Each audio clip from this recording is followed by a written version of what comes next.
നൽകുമാറാവട്ടെ. നമ്മുടെ വിഷയം വളരെ കാലിക പ്രസക്തമായ വിഷയമാണ്. വാട്സപ്പും യുവതലമുറയും.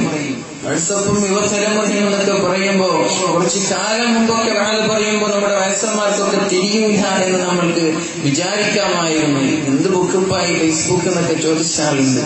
വാട്സപ്പ് എന്തായി, വാട്സപ്പ് എന്താണ് ഈ ഫേസ്ബുക്ക് എന്നൊക്കെ ചോദിക്കുമായിരുന്നു. പക്ഷേ പത്രങ്ങളിലൂടെ അതിന്റെ കോളങ്ങളിലൂടെ നമ്മൾ വായിക്കുന്ന ചില വാർത്തകൾ നമ്മൾക്ക് തെളിയിച്ചു തരുന്നത് വയസ്സന്മാർക്കും ഈ വാട്സപ്പും ഫേസ്ബുക്കും ഒക്കെ തിരിയും എന്നാണ്. അതുകൊണ്ട് ആർക്കും ബോറടിക്കേണ്ട ആവശ്യമില്ല.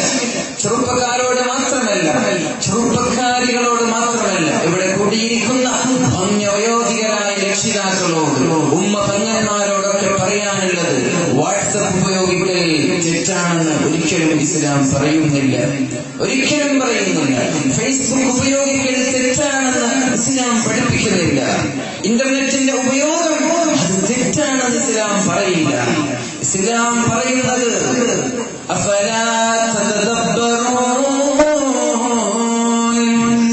നിങ്ങൾക്ക് ചിന്തിച്ചുകൂടെ, നിങ്ങൾക്കൊന്ന് ആലോചിച്ചുകൂടെ?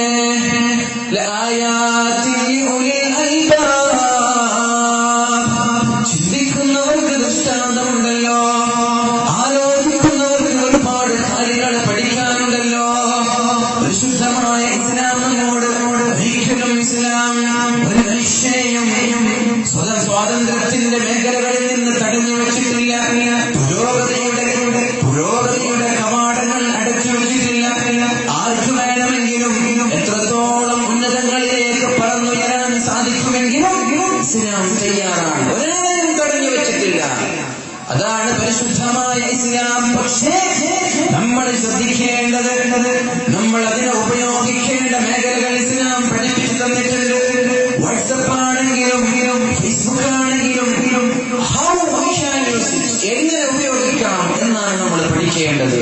ഇസ്ലാമിന്റെ ഉപദേശിക്കുന്ന രീതിയിൽ മതത്തിൽ അധിഷ്ഠിതമായ ചിട്ടയോടെ, തെറ്റുകളില്ലാതെ, തിന്മകൾ കടന്നു വരാതെ എങ്ങനെ ഉപയോഗിക്കാമെന്നാണ് നമ്മൾ പഠിക്കേണ്ടത്. മഹാനായ റസൂലുള്ളാഹി സ്വല്ലല്ലാഹു അലൈഹി വസല്ലം തങ്ങൾ പഠിപ്പിച്ചതുപോലെ, സ്വഹാബാക്കൾ നമ്മളോട് പറഞ്ഞു തന്നതുപോലെ എങ്ങനെ നമ്മൾക്ക് ഈ ആധുനിക സംവിധാനങ്ങൾ ഉപയോഗപ്പെടുത്താം, അതിലേക്ക് ഞാൻ നിങ്ങളെ ക്ഷണിച്ചു കൊണ്ടുവരികയാണ്.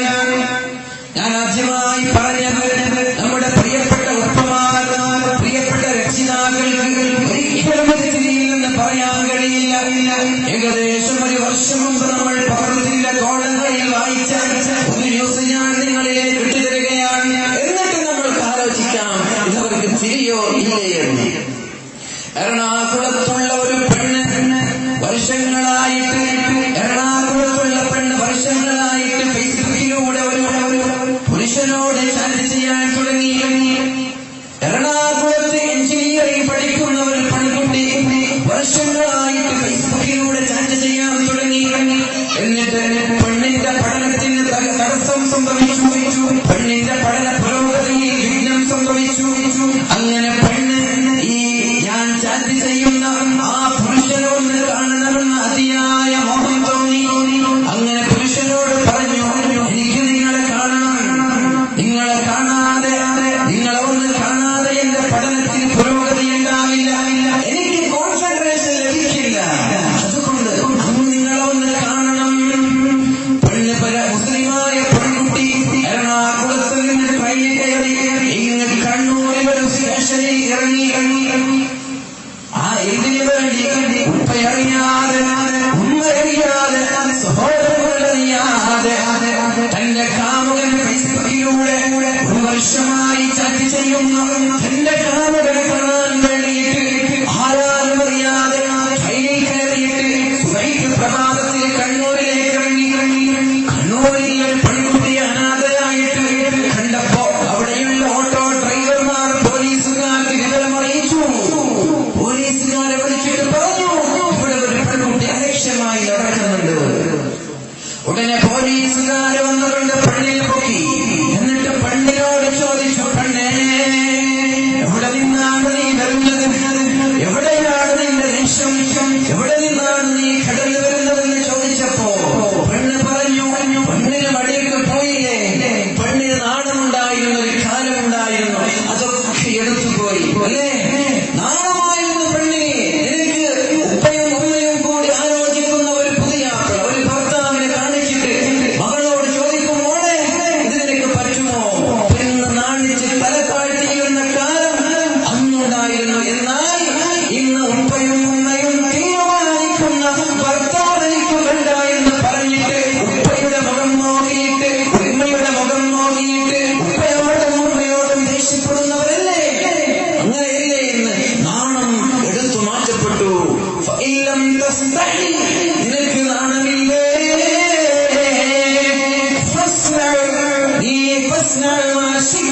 നീ ഉദ്ദേശിക്കുന്നത് ചെയ്തോ. നാണമില്ലെങ്കിൽ നിനക്ക് തോന്നിയതുപോലെ ജീവിച്ചോ എന്ന മഹാനായ മൂസാ നബി അലൈഹിസ്സലാമക്ക് നൽകിയ ഉപദേശമില്ലേ ഇത്. അങ്ങനെ പെൺകുട്ടി പോലീസുകാരനോട് പറഞ്ഞു, ഞാൻ നിങ്ങളുടെ ഈ സ്റ്റേഷന്റെ പരിധിയിലുള്ള ഒരാളെ സ്നേഹിക്കുകയാണ്, ഒരാളെ ഞാൻ ഇഷ്ടപ്പെട്ടു, അയാളെ കാണാതെ എനിക്ക് പഠിക്കാൻ പറ്റുന്നില്ല. ആരാണെന്ന് ചോദിച്ചു നമ്പർ കൊടുത്തു. പോലീസുകാരൻ ആ നമ്പർ കൊടുത്ത പുരുഷനെ വിളിക്കുകയും എന്നിട്ട് പറഞ്ഞു, നിങ്ങളെ കാത്ത് ഒരാൾ പോലീസ് സ്റ്റേഷനിൽ വന്നിട്ടുണ്ട്, നിങ്ങൾ ഇങ്ങോട്ട് വരണം. പെൺകുട്ടിന്നൊക്കെ പറഞ്ഞാൽ ചിലപ്പോൾ അയാൾ വരില്ല. അങ്ങനെ പോലീസ് സ്റ്റേഷനിലേക്ക് അയാൾ പോലീസിന്റെ വിളിയൊക്കെ കേട്ടപ്പോ ഉടനെ കുളിച്ച് ഡ്രസ്സൊക്കെ ചെയ്ത് നേരെ പോലീസ് സ്റ്റേഷനിലെത്തി. പോലീസുകാരെന്തോ ചർച്ചയിലായി. പോലീസുകാരോട് പറഞ്ഞു, നിങ്ങൾ വിളിച്ച ആള് ഞാനാണ്, ആരാണ് എന്നെ കാത്തിരിക്കുന്നത്? സുബ്ഹാനല്ലാഹ്, ഇത് കാണേണ്ട താമസം ആ പെൺകുട്ടി ബോധം കെട്ട് വീണു. 58-കാരനായ വന്യവയോധികനാണ് ഈ പെണ്ണിനെ കാണാൻ വേണ്ടി പോലീസ് സ്റ്റേഷനിലേക്ക് വന്നത്. അതുകൊണ്ടാണ് ഞാൻ പറഞ്ഞത്, ഈ വാട്സപ്പും ഫേസ്ബുക്കും ഒന്നും വയസ്സന്മാർക്ക് തിരിയൂല എന്ന് പറയാൻ ഞാൻ തയ്യാറല്ല. 68 വയസ്സുള്ള വയസ്സൻ എറണാകുളത്തുള്ള എഞ്ചിനീയറിംഗ് പഠിക്കുന്ന പെണ്ണിനെ പ്രണയിച്ചു ഫേസ്ബുക്കിലൂടെ, വാട്സപ്പിലൂടെ. പിന്നെ എങ്ങനെ പറയാൻ സാധിക്കും? ഇവർക്ക് തിരിയില്ല എന്ന് പറ്റുമോ? അതുകൊണ്ട് എല്ലാവർക്കും തിരിയുന്ന, ആർക്കും തിരിയാതിരിക്കില്ല, എല്ലാവർക്കും തിരിയുന്ന വിഷയമാണ് അല്ലാഹുവിന്റെ റസൂൽ സല്ലല്ലാഹു അലൈഹി വസല്ലം എങ്ങനെയാണ് ഇത് പഠിപ്പിച്ചത്, ഏത് രീതിയിലാണ് മുന്നോട്ട് കൊണ്ടുപോകാൻ നമ്മൾക്ക് വഴി കാണിച്ചു തന്നത്, ആ രീതിയിലൂടെ നമ്മൾ ഉപയോഗിക്കണം. നമ്മുടെ വീട്ടിലുണ്ടാകുന്ന കത്തി, ആ കത്തി കൊണ്ട് നമ്മൾക്ക് പാചകം ചെയ്യാൻ, തക്കാളി പൊളിക്കാൻ, മത്സ്യം പൊളിക്കാൻ സാധിക്കുമെങ്കിൽ അതേ കത്തിക്കൊണ്ട് അതിലൂടെ നടന്നു പോകുന്ന ഒരു ചെറുപ്പക്കാരന്റെ തലവെട്ടാൻ സാധിക്കില്ലേ? അപ്പോൾ ആ കത്തിയെ ഒഴിവാക്കലാണോ ഉത്തമം?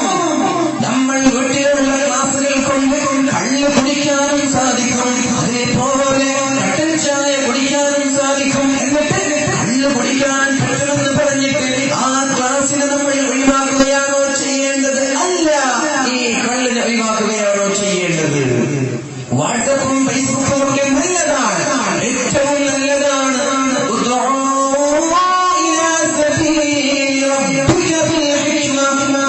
അല്ലാഹുവിന്റെ വഴിയിലേക്ക്, അല്ലാഹുവിന്റെ മാർഗത്തിലേക്ക് വളരെ തന്ത്രപരമായിട്ട് ക്ഷണിക്കണം. വളരെ ഐഡിയയോടെ അവിടെയുള്ള മാധ്യമങ്ങൾ ഉപയോഗിച്ചിട്ട്, വളരെ നല്ല രീതിയിൽ ഐഡിയ കൊണ്ട് തന്ത്രങ്ങൾ ഉപയോഗിച്ചിട്ട് ക്ഷണിക്കണമെന്ന് പരിശുദ്ധമായ ഖുർആൻ പറയുമ്പോൾ നമ്മൾക്ക് മനസ്സിലാക്കാൻ സാധിക്കുന്നത്, ഇന്ന് കാണുന്ന ഈ വാട്സപ്പ്, ഇന്ന് കാണുന്ന ഈ ഫേസ്ബുക്കുകൾ കൊണ്ട് ഇസ്ലാമിനെ വളർത്താൻ സാധിക്കുമോ?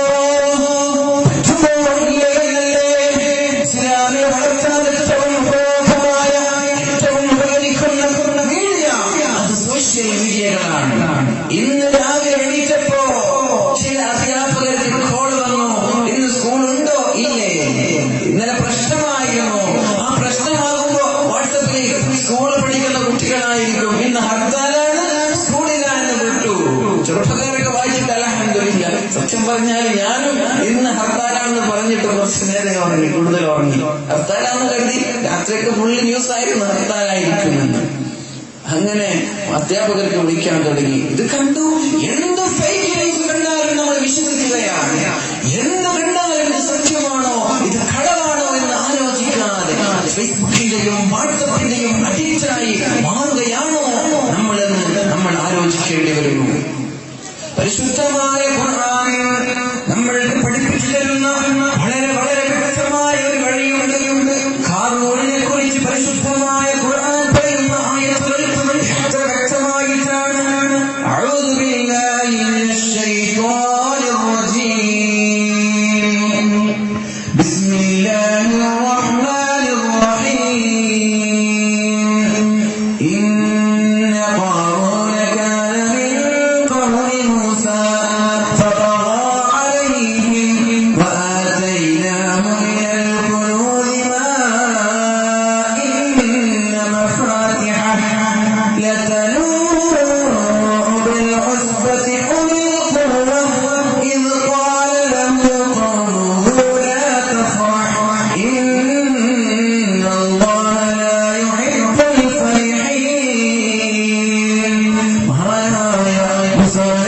അലൈഹിസ്സലാമിന്റെ കാലത്ത് ജീവിച്ച ആളാണല്ലോ മൂസാ നബി അലൈഹിസ്സലാം. അദ്ദേഹത്തിന് ധനം ലഭിക്കാൻ വേണ്ടി, ഐശ്വര്യം ലഭിക്കാൻ വേണ്ടി പ്രാർത്ഥിക്കുകയും അല്ലാഹു തആല അറ്റമില്ലാത്ത അനന്തമായ സമ്പത്ത് നൽകുകയും ചെയ്തില്ലേ. സമ്പത്തിന് കൊണ്ടുകൂടാൻ തുടങ്ങിയപ്പോ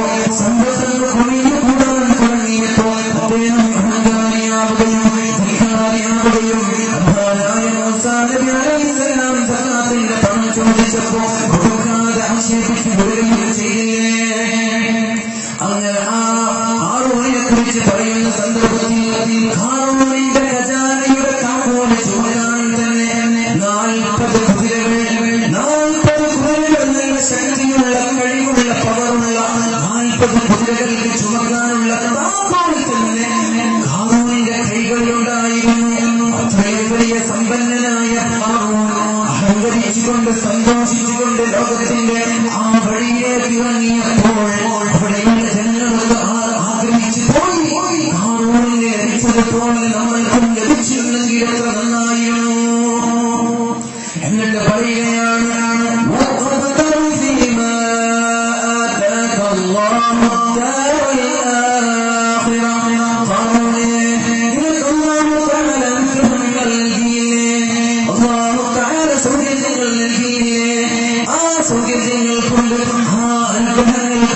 അല്ലാഹുവിനെ വഴിപ്പെട്ട് ജീവിക്കുക, അല്ലാഹു പറയുന്ന രീതിയിൽ ജീവിക്കുക. എന്നിട്ട് പറഞ്ഞു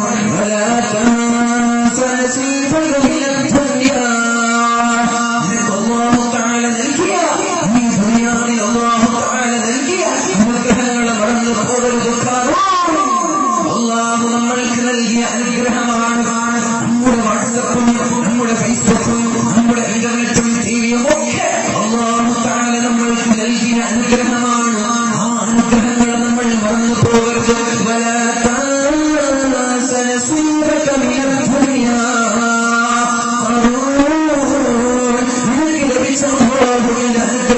മറന്നു പോകരുത്. അല്ലാഹു ചെയ്തു തന്ന അനുഗ്രഹങ്ങൾ, അല്ലാഹുവിന്റെ നിഅമത്തുകൾ, അല്ലാഹുവിന്റെ സൗകര്യങ്ങൾ മറന്നു പോകരുത്. അഹങ്കരിക്കേണ്ട, അഹങ്കാരം വേണ്ട. അല്ലാഹു പറഞ്ഞതുപോലെ, അല്ലാഹു പഠിപ്പിച്ചതുപോലെ ജീവിക്കുന്നു. وأحسن كما أحسن الله إليك.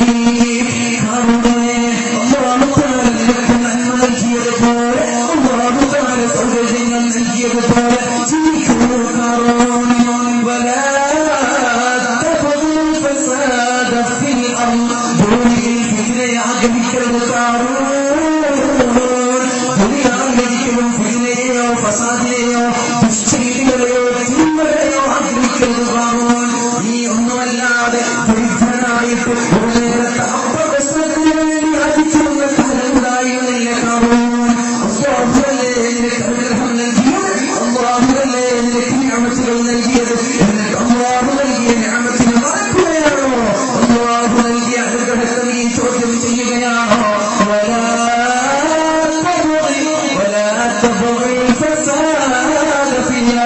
ഭൂമിയിൽ ഫിത്നയെ ആഗ്രഹിക്കരുത്.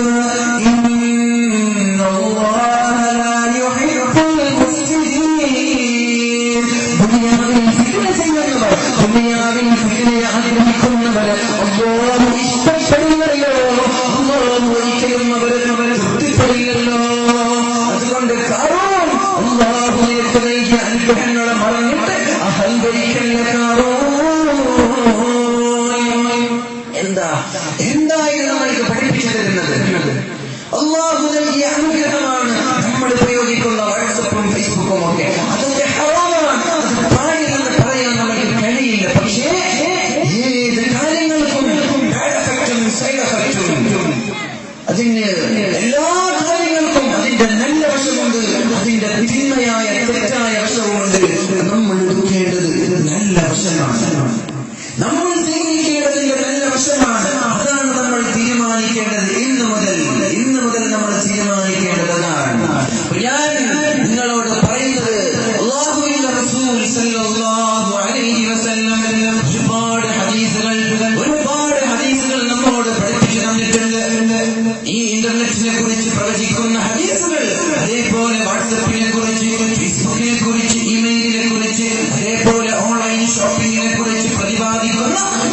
ഒരുപാട് ഹദീസുകളുണ്ട്.